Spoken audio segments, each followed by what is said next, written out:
Kasi magaling na ako. Wala na akong sakit. Hoy kapag nakita niyo si Norman, sabihin mo naman mo, hinihintay ko siya ha. Hinihintay ko na siya. Namimiss ko na kasi yung anak ko. Ay, ako nga po si Norman. Gusto ko ipakilala sa inyo si Odessa. Girlfriend ko po siya at magpapakasal na kami. Ay, kumusta po kayo?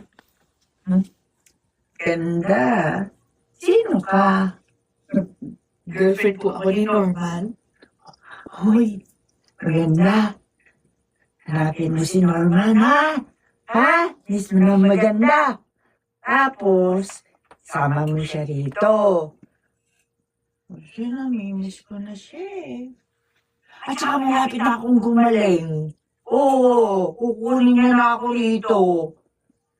Sabi niya, ititira niya ako sa magarang bahay. Yung kasing promise niya sa akin eh.